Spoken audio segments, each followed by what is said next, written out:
एक बार बाबा से पूछा गया, तुलसीदास जी से, कि बाबा बड़ा कौन है, राम बड़े हैं या राम का नाम बड़ा है? बड़ा कठिन प्रश्न है। राम बड़े या उनका नाम? बाबा चिंतन में पड़ गए, सोचने लगे बड़ा कौन। क्योंकि हमारे स्वामी भगवान श्री राम जो अनंत कोटि ब्रह्मांड के सृजन के मूल हैं, जिनके पलक के विलास से इस सृष्टि में घटनाएं घटित होती हैं, वो बड़े या उनका नाम बड़ा? हम आपसे पूछें कि आप बड़े या आपका नाम बड़ा? बहुत कठिन प्रश्न है। बाबा ने बड़े प्रेम से कहा, को बड़ छोट कहत अपराधु। अब इसमें कौन बड़ा है कौन छोटा है ये बताना अपराध होगा, लेकिन फिर आगे बाबा हाथ जोड़ के कहे बड़ा तो नामे है? बाबा लिखते हैं, राम एक तापस्ती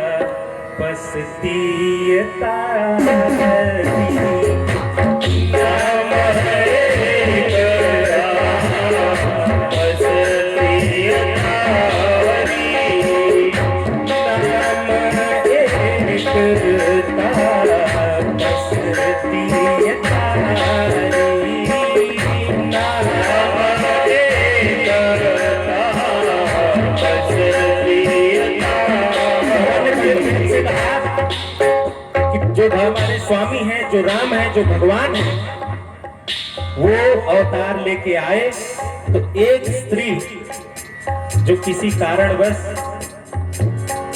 पत्थर की हो गई थी, उनका तारण किया। नाम राम एक ताप से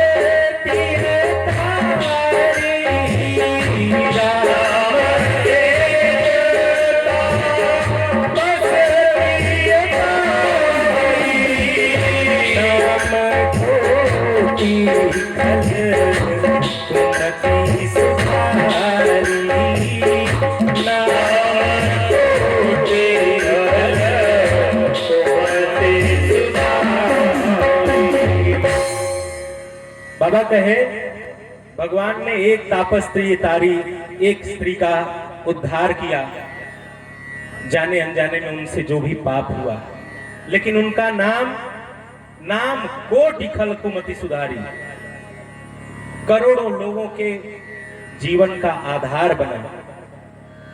उनके लिए इस भव से पार होने के लिए एक नौका का आधार बना। 10 दोहों में विस्तृत वर्णन किए हैं तुलसी बाबा।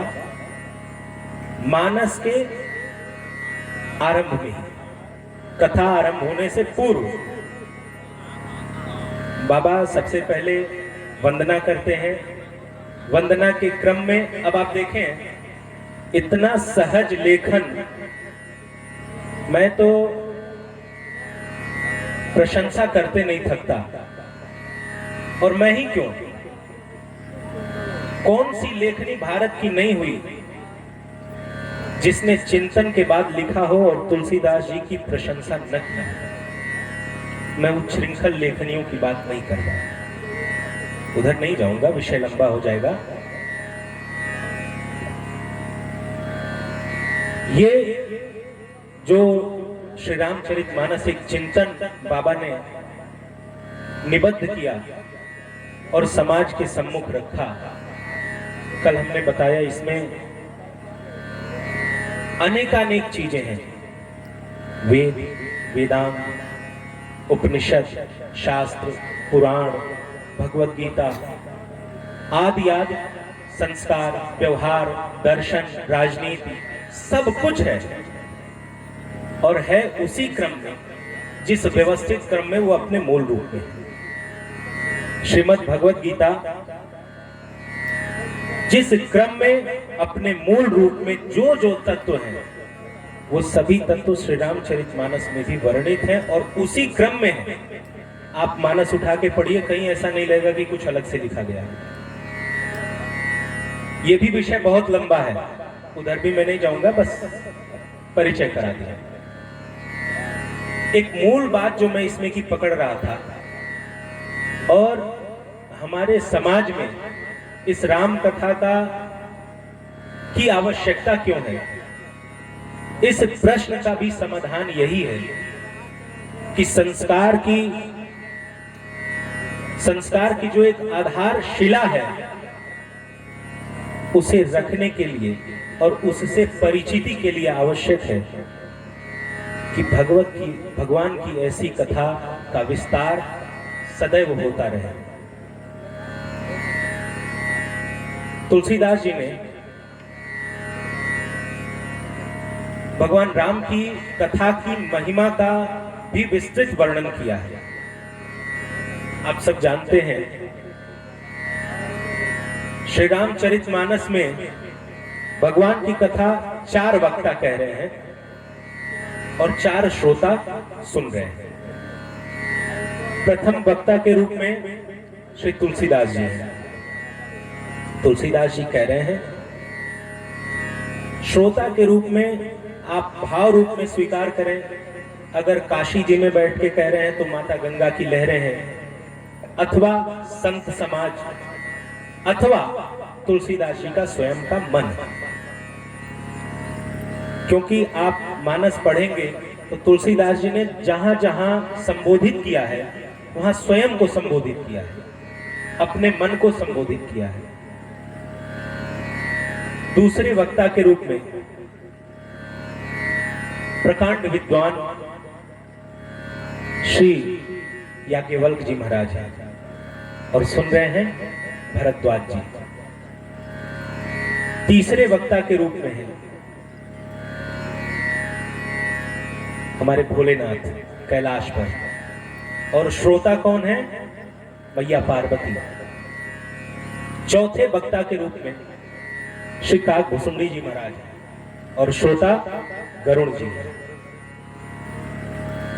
सभी वक्ताओं ने कथा के आरंभन से पूर्व इस कथा का महात्म्य बताया है। सबने बताया है। आप सुने। मैं एक बात और बताता हूं। एक हम लोगों के यहाँ वहाँ स्नातक और स्नातकोत्तर के लिए एक बड़ी महत्वपूर्ण पुस्तक है, भारतीय संगीत का इतिहास। है तो हिंदी में, भाषा इसकी हिंदी है, लेकिन इसकी हिंदी इतनी क्लिष्ट, इतनी कठिन है कि वो लगता है संस्कृत है। सबने अपना अपना मत दिया कि क्यों इसको इतना कठिन लिखा गया, क्यों, क्या कारण था। अक्सर पढ़ने में कठिनाई होती है तो छात्र वर्ग यही सोचते हैं कि बहुत पांडित्य बखान करने के लिए लोग इतना कठिन लिख दिए हैं, ऐसा वैसा। लेकिन हमारा मानना और अपना अनुभव है कि जब हम बहुत बड़ी चीज को, सागर को अगर गागर में भरेंगे तो गागर में रखे पानी के अनुसार अधिक होगा। चारों वेद, सभी शास्त्र, सभी पुराण और इन सबको पढ़ने के बाद उसका अगर हम टीका लिखते हैं तो वो टीका आम जन की समझ से ऊपर की होगी। क्योंकि चारों वेद और सभी शास्त्र और सभी पुराणों को पढ़ने के बाद उसके तत्व से जो लेखक के अंदर चेतना जागृत होगी वो साधारण चेतना नहीं होगी। वैदिक ऋचाओं को समझना इतना सहज थोड़ी है। जो वैदिक ऋचाओं को समझे और उस पर टीका लिखने चले, उसका निचोड़, उसका सार तत्व लिखने चले, तो साधारण पंडित नहीं होगा। तो बाबा जी ने जहां जहां कथा का महात्म्य बताया है, उनकी लेखनी से अन्य वक्ताओं का जो उद्धरण है उसे आप देखेंगे तो ऐसा लगेगा, या कहीं भी अपने यहाँ कथाओं में होता है कि आप भगवान की कथा सुनिए, ऐसा होगा, आपका कल्याण होगा, आपका हित होगा। ये केवल ऐसे ही नहीं लिख दिया गया है। केवल लेखनी उठाई और लिख दिया कि कथा सुनिए कल्याण होगा, भगवान का नाम लीजिए आपका उद्धार होगा, ऐसा नहीं है। ये केवल एक लिखने पढ़ने की बात नहीं है, इसमें हमारा वैदिक विज्ञान छुपा है, इतना सुदृढ़ विज्ञान कि आज का विज्ञान भी इसके समक्ष बौना हो जाता है।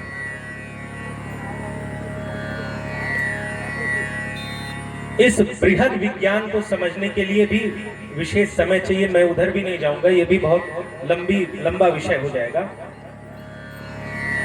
इस कथा के महात्म्य को मैं बता रहा था। जो भगवान की कथा, जय जय इस कथा की, ये कथा केवल श्रवण के लिए नहीं है, ये कथा उम्र वर्ग का फर्क है। आप एक दवा लीजिए, वो दवा तो दवा है, वो निर्धारित नहीं करेगी कि उम्र क्या है। बचपन है